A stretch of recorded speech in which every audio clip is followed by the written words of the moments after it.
सच्चो सतराम हमारे एक महान संत हुए रामकृष्ण परमहंस, जिनके शिष्य थे नरेंद्र, जिनका नाम आगे विवेकानंद पड़ा।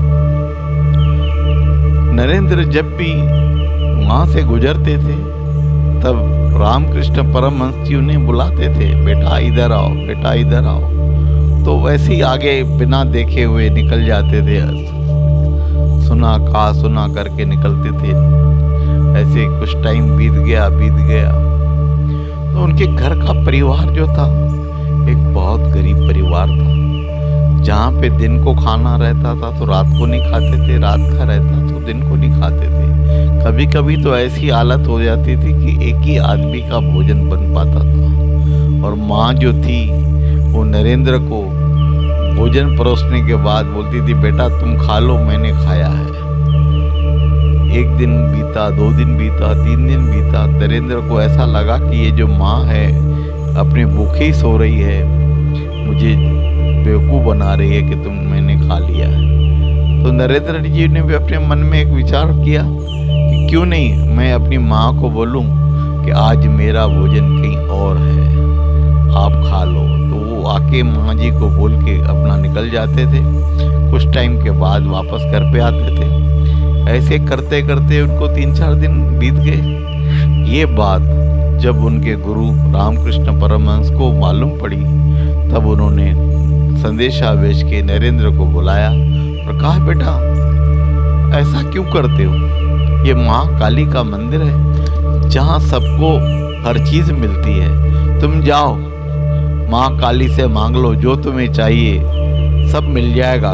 माँ काली तुम्हारी कोई बात नहीं रखेगी और तुमको सब दे देगी। ये अंदर गए, माँ काली के दर्शन किए।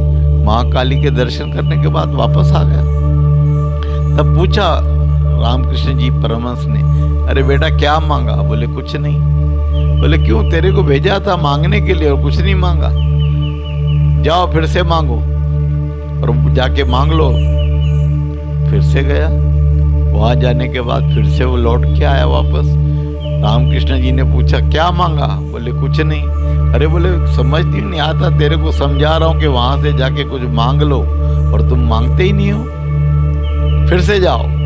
तीसरी बार जब गया तब भी महाकाली के दर्शन करके वापस आया।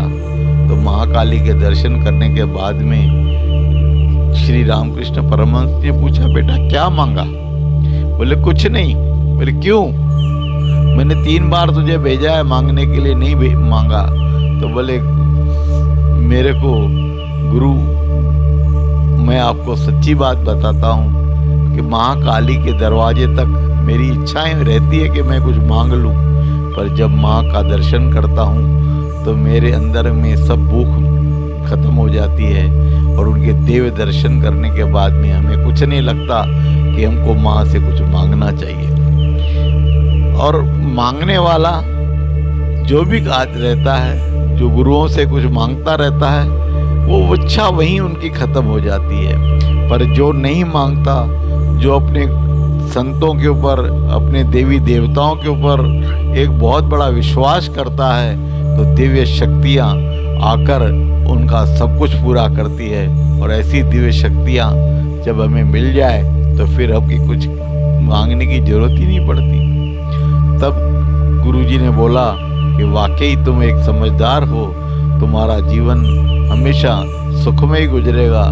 जो तुमने आज नहीं मांग के अपने आप को बहुत बड़ा ऊंचा बनाया है, तो ऐसी कृपा माँ की तुम्हारे पर बनी रहेगी, कभी कुछ मांगने की जरूरत ही नहीं पड़ेगी, तुम्हें सब कुछ मिल जाएगा। तो सही बात तो ये हो जाती है कि मंदिर में जाने के बाद जब हम कुछ मांगते हैं अपने लिए, कुछ रोजगार के लिए, किसी को बच्चों के लिए, तो हमारी इच्छाएं जो है वो गुरु यहीं पूरी कर देता है, आगे हमें कुछ नहीं मिलता। पर ऊपर अगर से हमें दिव्य शक्तियों का दर्शन करना है तो हमें शांत होके कभी कुछ मांगने की जरूरत नहीं समझे, हम लोग अपना जीवन उसी बिना मांगे ही अपना जीवन बिताएं तो हमारे जीवन में सब कुछ मिल जाएगा। ऐसी हमें परंपरा विवेकानंद जी ने सिखाई, जिस परंपरा से आज भी हम चलें तो हमारा जीवन इतना ऊंचाइयों को छुएगा कि वहाँ नीचे आकर किसी से कुछ मांगने की जरूरत नहीं पड़ेगी। आज विश्व में विवेकानंद जी का नाम बहुत आदर और मान सम्मान से लिया जाता है। ऐसी शिक्षाएं हमारे गुरुओं को मिली है, और ऐसे कम लोग होते हैं जो अपने ईश्वर को पा लेते हैं। ऐसा ही हमें सद्गुरु अपने गुरुओं से आशीर्वाद देके सब कुछ पाना चाहिए। सच्चो सतराम।